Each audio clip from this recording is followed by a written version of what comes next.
Hello everyone, welcome to my eco classes. I am Divyanshu Sharma. आज की video में अपन कवर करेंगे characteristic of a good classification की।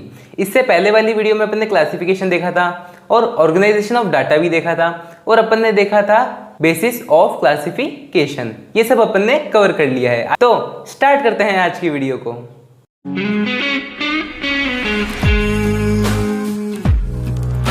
स्टार्ट करते हैं अपन characteristics of a good classification से। मतलब जब अपन बात करते हैं क्लासिफिकेशन की, डाटास को अलग अलग ग्रुप्स में डिवाइड करने की, तब एक अच्छा डाटा कौन सा होगा, ये अपन को आज देखना है कि एक अच्छे डाटा की क्या पहचान है। क्लासिफाई करने के बाद अपन ने इससे पहले देखा था बेसिस ऑफ क्लासिफिकेशन, ये अपन ने देखा था कि मतलब किन किन बेसिस पे अपन डाटा को क्लासिफाई करते हैं। अब जब अपन उस डाटा को क्लासिफाई कर देते हैं, उसके बाद अपन को एक अच्छा डाटा कौन सा कहलाएगा। ठीक है, जब अपने डाटा को क्लासिफाई कर दिया तब एक अच्छा डाटा कौन सा कहलाएगा, अपन किसको अच्छा डाटा मानेंगे, ये अपन को देखना है। अगर अपन एक एग्जाम्पल लें कि यार अपन को देखना ही क्यों है कि अच्छा डाटा कौन सा होना चाहिए, क्यों देखना है अपन को, कारण क्या है। तो जब अपन बात करते हैं कि अपन अच्छी चीज़ें बहुत सारी मानते हैं कि मतलब एक अच्छी चीज़ होगी तो भी क्या होगी, वो रिलायबल होगी। ठीक है, जैसे फॉर एग्जांपल अगर अपन मूवी की बात करें तो एक मूवी क्या होनी चाहिए, राइटिंग अच्छी होनी चाहिए, उसकी स्टोरी अच्छी होनी चाहिए, डायरेक्शन अच्छी होनी चाहिए, एक्टिंग अच्छी होनी चाहिए और बहुत सारी चीज़ें अच्छी होनी चाहिए, म्यूज़िक अच्छा होना चाहिए, सॉन्ग्स म्यूज़िक वगैरह अच्छा होना चाहिए। मतलब एक अच्छी मूवी के लिए ये सारी चीज़ें अच्छी होनी चाहिए, तभी एक मूवी क्या कहलाएगी, अच्छी कहलाएगी। और अगर अपन फूड की बात करें, फूड की, तब वो क्या होना चाहिए, उसकी स्मेल अच्छी आनी चाहिए, उसका अपीयरेंस अच्छा होना चाहिए, मतलब दिखने में अच्छी होनी चाहिए, और उसका टेस्ट अच्छा होना चाहिए। ये चीज़ें अपन फूड में भी मानते हैं। तो जब अपन सारी चीज़ों में अगर एक अच्छी चीज़ प्रेफर करते हैं तो डाटा में भी एक अच्छा डाटा प्रेफर करेंगे। तो उस अच्छा डाटा होने के लिए उसमें कौन कौन सी क्वालिटीज़ होनी चाहिए, ठीक है, यानी कौन कौन से कैरेक्टरिस्टिक्स होनी चाहिए, वो अपन को आज देखने हैं। तो कौन कौन से होने चाहिए, सबसे पहले होना चाहिए कॉम्प्रीहेंसिवनेस। मतलब डाटा क्या होना चाहिए, डिटेल्ड होना चाहिए। ऐसा नहीं कि बहुत शॉर्ट में ले लो जिससे अपन को कोई रिजल्ट ही ना मिले। ठीक है, तो डाटा क्या होना चाहिए, अच्छा होना चाहिए, डिटेल्ड होना चाहिए। फिर अपन बात करते हैं क्लैरिटी। जो भी अपन डाटा लें उसमें क्या होनी चाहिए, क्लैरिटी होनी चाहिए। मतलब अपन ने जो भी डाटा लिया है वो क्या होना चाहिए, क्लियर होना चाहिए, उसको देखते ही साफ आंसर निकल जाए, यानी उससे उस डाटा को देखते ही अपना रिजल्ट आ जाए, ऐसा होना चाहिए। मतलब ऐसा अपन मानते हैं, देखते रिजल्ट नहीं आएगा। बाकी अपन एक बात करते हैं कि देखने में अच्छा दिखना चाहिए और क्लियर सारी चीज़ें पता चल जानी चाहिए अपन को। फिर क्या होना चाहिए, सूटेबिलिटी। मतलब जिस चीज़ के लिए अपन डाटा ले रहे हैं उस चीज़ को वो सूट करे। जैसे अपन को अगर एवरेज हाइट निकालनी है तो अपन हाइट का ही डाटा लें। तो मतलब वो जो अपन को निकालना है, जो अपन को रिजल्ट चाहिए, कम से कम उस चीज़ के लिए डाटा हो तो सही वो। फिर अपन बात करते हैं होमोजेनिटी। अगर अपन हाइट का डाटा ले रहे तो अपन के पास हाइट का ही डाटा आना चाहिए, वेट का नहीं आना चाहिए। स्टेबिलिटी, मतलब डाटा क्या हो, स्टेबल हो।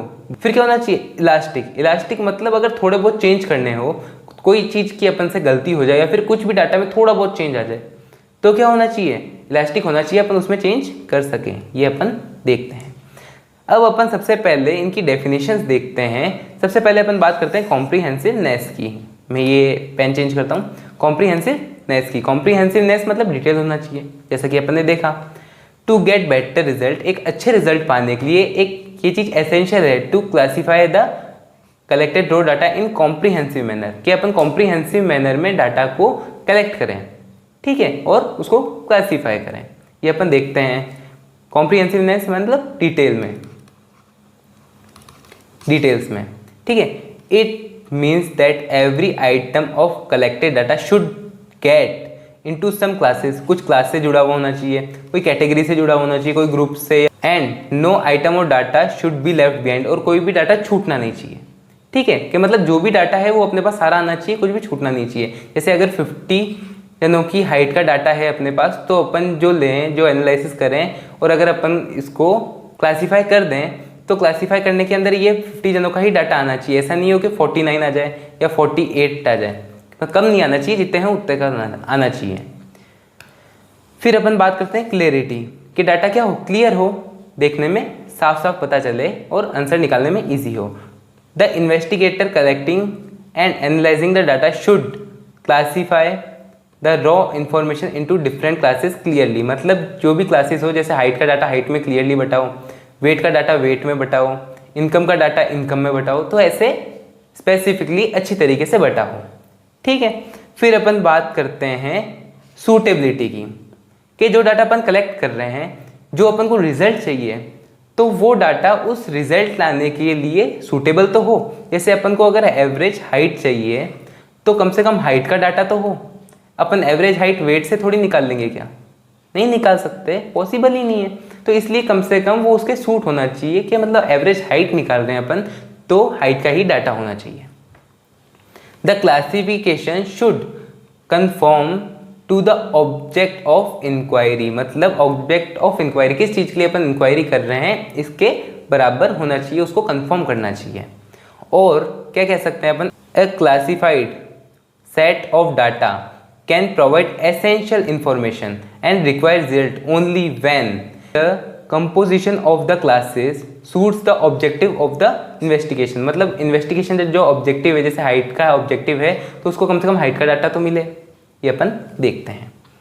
फिर अपन बात करते हैं होमोजिनिटी, कि मतलब अगर हाइट का डाटा ले रहे हैं अपन तो अपने पास सारा हाइट का ही होना चाहिए, वेट से अपन को मतलब ही नहीं है। और या फिर इसके बीच में अगर अपन के पास 50 डाटा ये है तो उसके अंदर से 51 वाला डाटा वेट का नहीं होना चाहिए। अगर 51 वाला डाटा है तो भी वो किसका होना चाहिए? हाइट का होना चाहिए।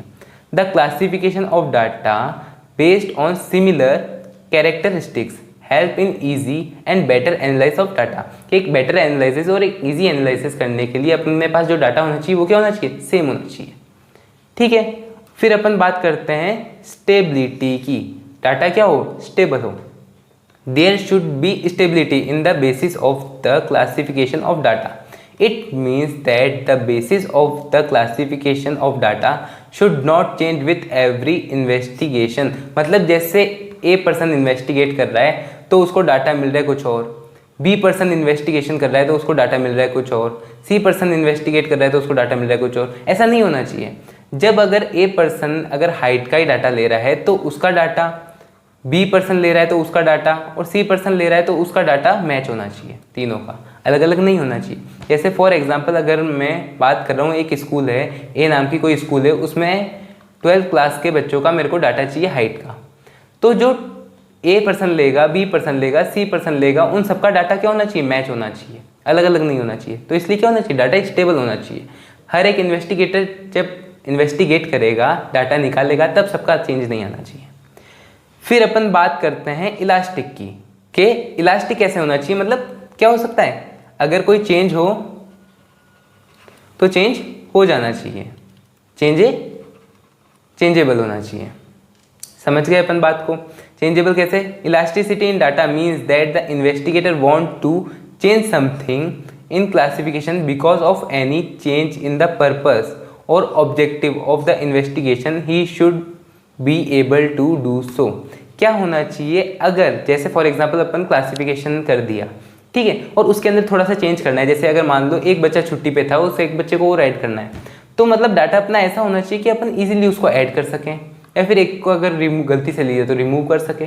और या फिर अपन को कुछ चेंज करना है, कोई भी अलग डाटा निकालना है, जैसे अपन को एवरेज हाइट का निकालना था, ठीक है, अगर एवरेज हाइट से अपन को निकालना है हाईएस्ट हाइट का, क्या हाईएस्ट हाइट कितनी है वो भी निकल सके। मतलब अगर अपना ऑब्जेक्टिव चेंज भी हो जाए तो वो डाटा क्या रहे?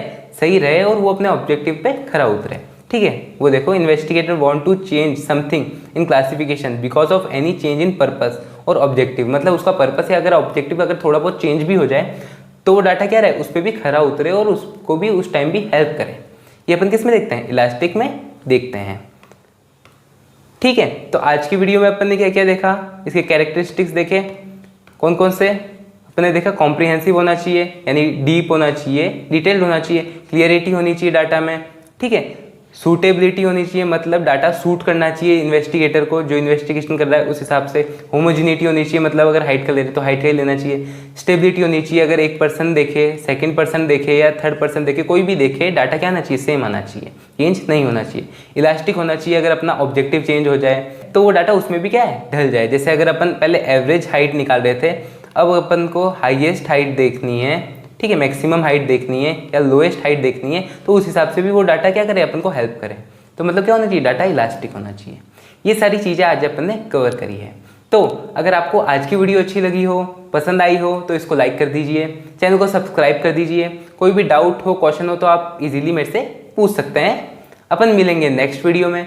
Thanks for watching.